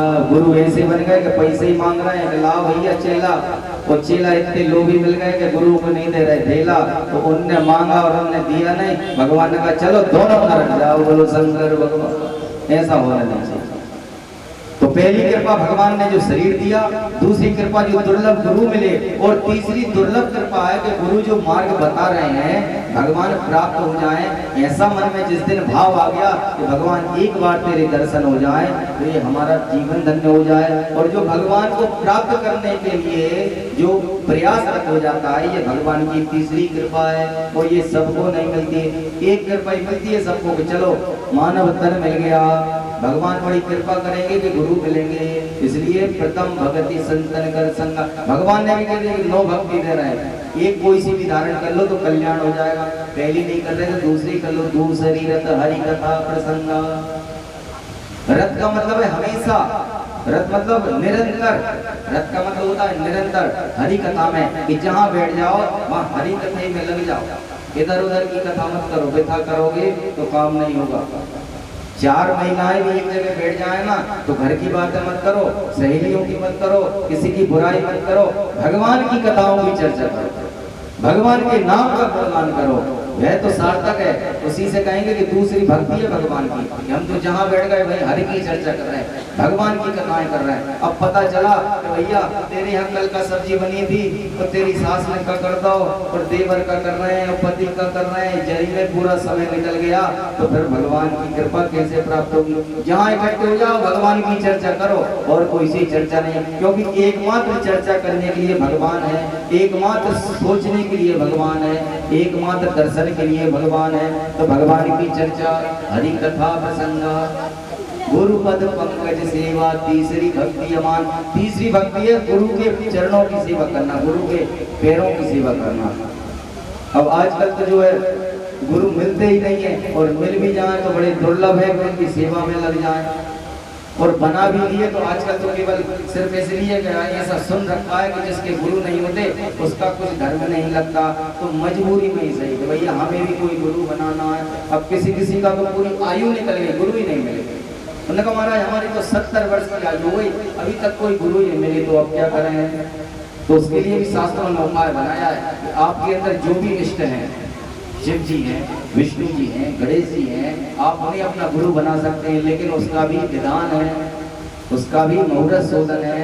यदि अपनी पूरी आयु काल निकल गई और अंतिम समय आ गया कि अब तो हम बूढ़े हो गए, गुरु बन ही नहीं पाए, तब क्या होगा हमारा। क्योंकि गुरु बिन तरे न भव निधि, जो भव के पार गुरु ही लगाते हैं। और गुरु का अर्थ ये नहीं है कि गुरु कोई शरीर नहीं है, गुरु शरीर नहीं है, गुरु तो कृपा है। गुरु का मंत्र बलशाली होता है, तो मंत्र जाप दृढ़ विश्वासा पंचम भजन सुवेद प्रकाशा। जो गुरु मंत्र दे रहे ना उस पर दृढ़ विश्वास रखो। और विश्वास भी कैसा होना चाहिए, बट विश्वास अचल निज धर्मा। जैसे बरगद का वृक्ष स्थिर होता है ना, डगमगाता नहीं है, कितने ही तूफान आ जाए अपने धर्म पे, ऐसे ही हमें अपने गुरु के मंत्र पर विश्वास रखना चाहिए। और उसको जितना बढ़ाएंगे, जितना बलशाली गुरु का मंत्र होगा उतने ही बलशाली हम होंगे। धर्म अर्थ काम होंगे, सब कुछ देने में समर्थ है एक गुरु का मंत्र, जो भी हमारे गुरु बन जाए। तो हम यहाँ कहना चाह रहे हैं कि जिनकी आयु निकल गई, जो गुरु नहीं बना पाए, तो उन्हें गुरु कैसे बनाना चाहिए। यदि शिव जी को ही अपना गुरु मानना है, बनाना है, तो पहले शिव जी से आज्ञा लो। भगवान शिव जी के चरणों में पहले समर्पण कर दो और उनसे आज्ञा लो कि आप ऐसी कृपा करो कि आप हमारे गुरु बन जाओ। अच्छी घड़ी देखो, अच्छा शुभ मुहूर्त देखो। तो भगवान शिव जी की कौन कौन सी तिथियां होती हैं? चतुर्थी, ये भी भगवान शिव जी को समर्पित है। एकादशी, ये भी भगवान शिव जी को समर्पित है। त्रयोदशी, चतुर्दशी या कोई सा भी सोमवार अथवा अष्टमी, ये सब भगवान शिव जी की प्रिय तिथि हैं। इन तिथियों में हम भगवान शिव जी को अपना गुरु मान सकते हैं और उसके लिए भी अच्छा मुहूर्त किसी ब्राह्मण से शोधन करवाओ, अच्छी शुभ घड़ी देखो, तब जाकर किसी ऐसे शिव मंदिर में जाओ कि जहाँ पर भीड़ ना हो। अब आजकल तो खाली नहीं मिलता, तो ऐसा समय देखो कि हमें कोई मिले ना, उस समय पर जाओ, भगवान शिव जी को पूर्ण रूप से अपना गुरु मानो, जो कुछ है उनको समर्पण करो। और यदि आपकी कृपा, भगवान की कृपा हो गई और आप उस शिवलिंग से जब अपना कान लगाओगे, तो ये मैं सत्य कहता हूँ कि आपको उस शिवलिंग के द्वारा कान में मंत्र मिल जाएगा, बोलो शंकर भगवान की, और उस मंत्र को आप ग्रहण कर लो, आपको गुरु बन जाएंगे। वैसे तो ऐसा कहा है कि गुरु तो समय से ही बन जाना चाहिए। कन्याओं को तो विवाह के पूर्व गुरु बना लेना चाहिए, तो विवाह के बाद तो फिर पति ही सब कुछ होता है। विवाह के बाद तो अधिकांशता तो अब की, लेकिन क्या करें भाई, समय ऐसा चल रहा है कि जब जागो तभी सवेरा, किसी को विवाह के बाद ही। लेकिन अधिकांशता हमें क्या करना चाहिए कि विवाह के पहले ही गुरु मंत्र ले लेना चाहिए, क्योंकि गुरु की बड़ी कृपा होती है। तो यहाँ पर तो देखो ऐसी कृपा हुई गुरुनिधि पर, गुरुनिधि आज भगवान शंकर जी के सेवक बन गए और भगवान शंकर जी की कृपा से फिर कलिंग देश के राजा बने अरिंदम। कलिंग देश के अरिंदम नामक राजा बने, अपने राज्य में मुनादी करादी सबको दीपदान करना, उसका फल भी उनको मिला, उसका धर्म भी उनको मिला। जब धर्म मिला तो और भी धर्म से वे बलवान हो गए। अगला जन्म उनका कुबेर के रूप में हुआ। उन्होंने भगवान शंकर की तपस्या की, और तपस्या भी साधारण नहीं की, बड़ी अकल्पनीय तपस्या की कुबेर जी। अनेक वर्षों तक भगवान की आराधना करते रहे, 10,000 वर्ष तक इतनी घोर तपस्या की कि उनका शरीर केवल अस्थि मात्र शेष रह गया, केवल हड्डियां ही हड्डियां दिखती थी कुबेर जी की। ऐसी तपस्या की और वे समाधि में स्थित हो गए भगवान शिव की। जब उनकी तपस्या पूर्ण हो गई, वो तपस्या किसी की भी पूर्ण हो जाए तो भगवान उनको दर्शन देने के लिए आते हैं। और आज भी वे प्रकट हो गए भगवान शंकर जी और दर्शन देने आए। अकेले नहीं आए, साथ में माता पार्वती जी को भी लाए। उन्मीलया नयनी यावत् सा पश्यति तपोधना तावु दत्तं सहस्रांशो सहस्राधिकं तेजसा। भगवान शंकर जी ने जैसे ही उस कुबेर के समक्ष प्रकट हुए तो उनका तेज इतना था, उन्होंने कहा नेत्र खोलो वत्स। जैसे ही नेत्र खोले तो भगवान के दर्शन ही नहीं हो पा रहे थे, इतना तेज था। सहस्त्रों सूर्य, एक नहीं 1000 सूर्यों में जितना प्रकाश होता है, अपन तो एक सूर्य से नेत्र नहीं मिला सकते, लेकिन 1000 सूर्यों का जितना प्रकाश होता है, इतने तेजस्वी रूप में भगवान प्रकट हुए। उसकी आंखें चौंधिया गई, दर्शन नहीं हुए। तो उसने भगवान शिव से कहा कि हे नाथ, आपके चरण कमल के दर्शन का मुझे सामर्थ्य प्राप्त हो। भगवान के दर्शन का नियम भी यही है कि पहले चरणों के दर्शन करो, फिर कटी प्रदेश के करो, फिर वक्ष स्थल के करो, फिर भगवान के मुखमंडल के करो। तो उसने भी वही कहा कि भगवान आपके चरणों के दर्शन हो जाएं, मुझे सामर्थ्य प्रदान कीजिए।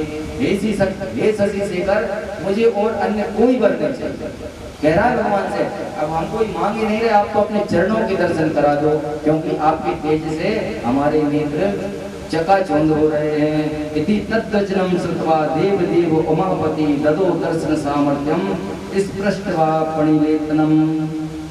उन अलकापति के वचनों को सुनकर भगवान शंकर ने, उमापति ने अपने पाणी तल से, पाणी का अर्थ होता है पैर, तल का अर्थ होता है नीचे से, अपने पाणी तल से स्पर्श किया उसको। बताओ धन्य है जिसके सिर पर भगवान शिव का पैर आ जाए। अपने पाणी तल से उसका स्पर्श किया। जब स्पर्श किया तो उस यज्ञदत्त के पुत्र गुणनिधि ने दर्शन का सामर्थ्य प्राप्त किया। और आंखें फैलाकर भगवती सबसे पहले दर्शन किए तो किसके? माता पार्वती के। बोलो शंकर भगवान की जय। उन्हें देखते ही वह विचार करने लगा। अब मुख तो भगवान शंकर जी की तरफ और नेत्र बार बार तिरछे माता पार्वती की तरफ। जब 2-3 बार देखा और अपने मन में ऐसा भाव किया कि मैंने तो इतनी बड़ी कठिन तपस्या की, तब मुझे भगवान के दर्शन प्राप्त हो रहे हैं। इनने ऐसा कौन सा तप किया है कि ये भगवान की वामांग में विराजमान है, शोभायमान है। ये कौन सुंदरी है, ये कौन देवी है जो शिव जी के समीप निवास करती है, इनकी कैसी तपस्या है। बार बार इन्होंने ऐसा मन में जब सोचा तो माता पार्वती तो वो भी सबके भीतर निवास करती है, जननी। उन्होंने उसका भाव समझ लिया, करे ये तो मुझसे जो ईर्ष्या कर रहा है। अब बताओ, अपने आराध्य के धर्मपत्नी से ईर्ष्या कर रहे हैं, पहचानते नहीं, जानते नहीं कि ये कौन है, ईर्ष्या कर रहे हैं। तो जैसे ही जब 2-3 बार बारंबार तिरछी नजरों से देखा तो माता ने वहीं से ऐसा कर दिया तो एक नेत्र उनका फूट गया। बोलो शंकर भगवान। कुबेर का एक नेत्र फूट गया, एक पिंगाक्ष हो गए, एक नेत्र वाले। जैसे नेत्र फूटा, शंकर जी का, अरे ये क्या कर दिया, ये क्या कर दिया पार्वती, ये तो तुम्हारा पुत्र है। उसने कहा ये कौन है, ये बार बार कह रहा है कि मेरी तपस्या को उद्भाषित करो, उद्भाषित करो, ये मुझे ठीक नहीं लगा। उन्होंने कहा अरे नहीं, ये तो आश्चर्य से तुम्हें देख रहा है, तुमसे ईर्ष्या नहीं कर रहा, तुम्हारे रूप सौंदर्य से आश्चर्य हो गया, ये तो तुम्हारा पुत्र ही है। और अब मैं ज्यादा क्या कहूँ, ये तो यक्षपति है, ये धनपति है, ये कुबेरपति है। आज से मैं इसे अपने धनाध्यक्ष नियुक्त करता हूँ। भगवान ने इतने वरदान दे दिए, उन्होंने कहा जल्दी बचा लो, नहीं तो ऐसा ना हो पार्वती अब की बार में इसको नष्ट नहीं करना है। भगवान ने इसे 2-3 वरदान जरा दे दी और कहा अब मैं ज्यादा क्या कहूँ, मैं इसको अपना मित्र ही मानता हूँ। बोलो शंकर भगवान की। भगवान ने इतनी बातें बता दी कि माता पार्वती ने कहा ठीक है, आप कह रहे हो तो मैंने क्षमा किया, लेकिन इसका एक नेत्र तो फूटा ही रहेगा, वो सही नहीं होगा। तो आज भी कुबेर भगवान जो धन के अध्यक्ष हैं, एक नेत्र वाले, एक ही नेत्र है, एक आक्षी कहते हैं उन्हें, एक नेत्र वाले। अनेक प्रकार से शिव जी ने कहा और उसके लिए अनेक प्रकार के वरदान दिए। कहने लगे कि अब मैं इसे इतना ये वरदान देता हूँ कि यह यक्ष, किन्नर एवं राजाओं का भी राजा हो जाएगा। यह सभी पुण्यजनों के पति होंगे और ये सबको धन देने वाले होंगे। अब मैं ज्यादा क्या कहूँ कि मैं सदैव इससे मित्रता करके और इसके पास ही निवास करूंगा। हे यज्ञदत्त के पुत्र, यहाँ आओ, यह तेरी माता है। हे महाभक्त, तू इनके चरणों में प्रणाम कर।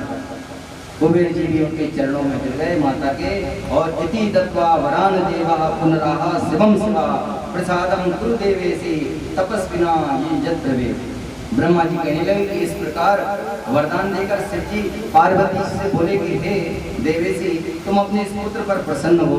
शिव जी का यह वचन सुनकर भगवती पार्वती प्रसन्न चित्त से उस यज्ञदत्त के पुत्र से बोली, वत्सते निर्मला भक्तिर्भवे भवतु सर्वदा भवेक पिंगो नेत्रेण वामेन स्फुटतेन हि। देवी कहने लगी कि हे वत्स, सदा से मैं तुम्हारी निर्मल भक्ति हो। वरदान दिया कि तुम्हारी जो भक्ति हो वह सदा से में निर्मल हो और बाएं नेत्र के फूट जाने से तुम एक पिंग नाम के यक्षेश्वर कहे जाओगे। देवदेव महेश्वर ने तुम्हें जो वरदान दिए हैं वे उसी प्रकार रहेंगे। हे पुत्र, मेरा रूप देखकर जो तुमने ईर्ष्या की उससे तुम्हारा नाम कुबेर होगा। इस प्रकार देवदेव महेश्वर देवी के साथ कुबेर को वरदान देकर और अपने काशी धाम को चले गए। इस प्रकार कुबेर की शंकर से मिलता हुई और अलकापुरी के निकट ही शंकर जी का कैलाश नामक स्थान हुआ। बोलो शंकर भगवान की, शिव महापुराण की। तो भगवान शंकर जी किस पर कब रीझ जाएं ये कहना असंभव है। अब देखो यहाँ गुरुनिधि, यद्यपि उसकी माता ने उसको संस्कार नहीं दिया, फिर ये तो होना था, होनी तो होकर रहती है, कर्म गति तारे न करे। फिर भी ये है कि सब कोई कुबेर नहीं हो पाता, सबकी भगवान शिव पर आस्था नहीं हो सकती, सबका भक्ति में मन नहीं लगता, सब कोई तपस्या नहीं कर सकता। इसलिए प्रारंभ से ही उचित संस्कार दो ताकि समय रहते ही हमारा पुत्र धर्मी हो, धर्म को मानने वाला हो और अपने कर्तव्य का पालन करने वाला हो। एक जगह एक माता थी, ऐसे ही एक पुत्र था, अपने पुत्र से बड़ा प्रेम करती थी। जब छोटा था पुत्र तो उसको भेज दिया, पुत्र को अपने, उसने स्कूल जाने के लिए भेजा। पुत्र विद्यालय गया, प्रथम दिवसीय विद्यालय गया तो किसी की पेंसिल चोरी करके घर आ गया। पेंसिल को चुराकर अपने बैग में रख के लाया, घर पे आया तो माता को बताया। माता ने कहा ये कहाँ से आई? बोले वो मिल गई इसको। अच्छा ठीक है, रख ले रख ले। अब यहाँ से उसने जब कहा कि रख ले तो उस पुत्र के मन में डर चला गया। उसने कहा ये तो अच्छा काम है, माता ने कुछ कहा ही नहीं है। तो फिर जो उसने पहली चोरी पेंसिल की तो फिर उसने चोरी करना ऐसा प्रारंभ हुआ कि धीरे धीरे करके बड़ा डाकू बन गया, बहुत बड़ा। इतना बड़ा डाकू बना कि सरकार ने इनाम रख दी उस पर। मृत्यु जब वह पकड़ा गया तो उसे मृत्यु की सजा सुनाई गई। मृत्यु की सजा सुनाई गई उसको। उससे पूछा, सभी पूछते हैं भाई अब तुम्हारी अंतिम इच्छा क्या है? अंतिम इच्छा में बताओ। तो उसने कहा अंतिम इच्छा है कि मैं एक बार एकांत में मेरी माँ से मिलना चाहता हूँ। राजा ने कहा ठीक है भाई, इसकी इच्छा अंतिम इच्छा पूरी करो, एकांत में इसकी माँ से मिलाओ। उसकी माँ को बुलाया गया। फांसी से पूर्व जब उसकी माँ उसके पास आई एकांत में, तो वह बहुत दिनों से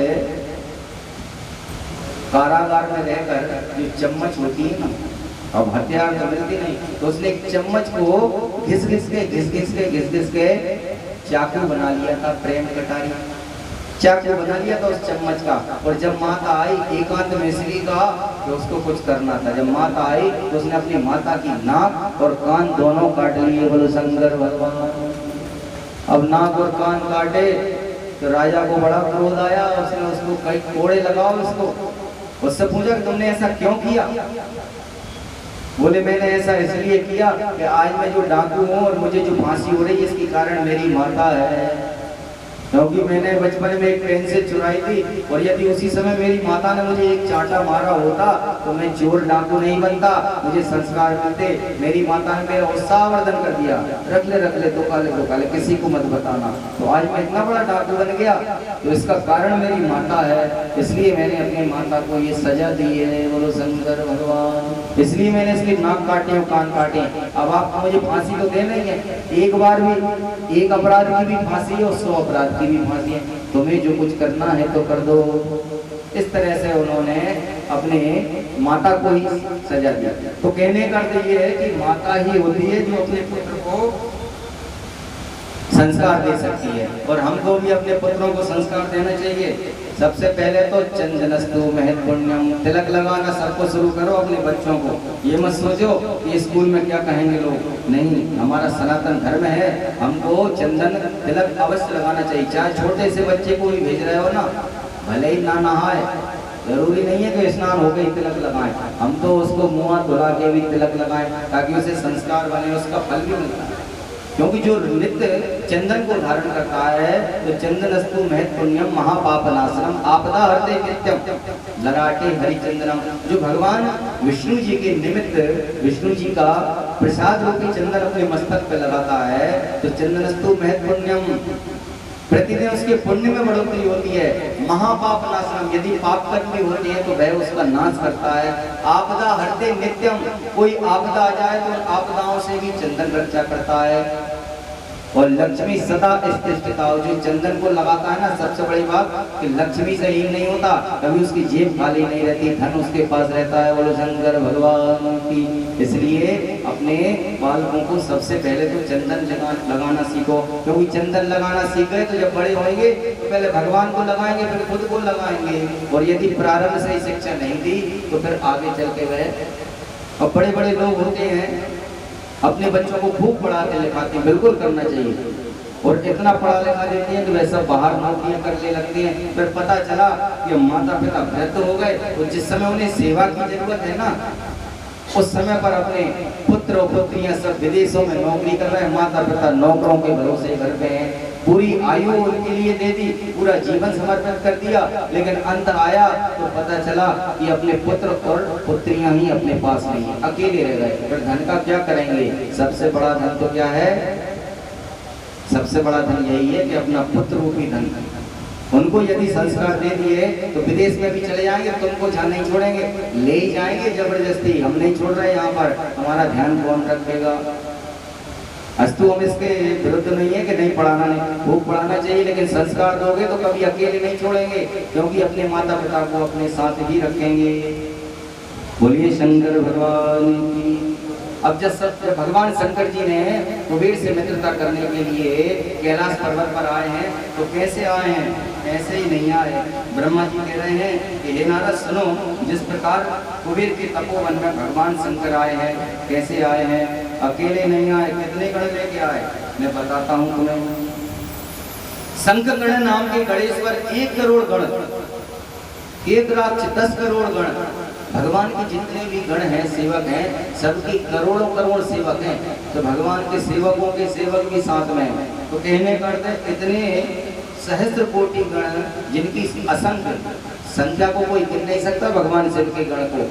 तो इतने गण थे कि असंख्य जो है काकपद 60 करोड़ गण लेकर, संतानक 60 करोड़ गण लेकर, महाबल 9 करोड़ गण लेकर, और नंदीश्वर स्वयं अनेक गणों के स्वामी हैं। गणों के स्वामी है नंदीश्वर भी, अध्यक्ष है, गणाध्यक्ष है।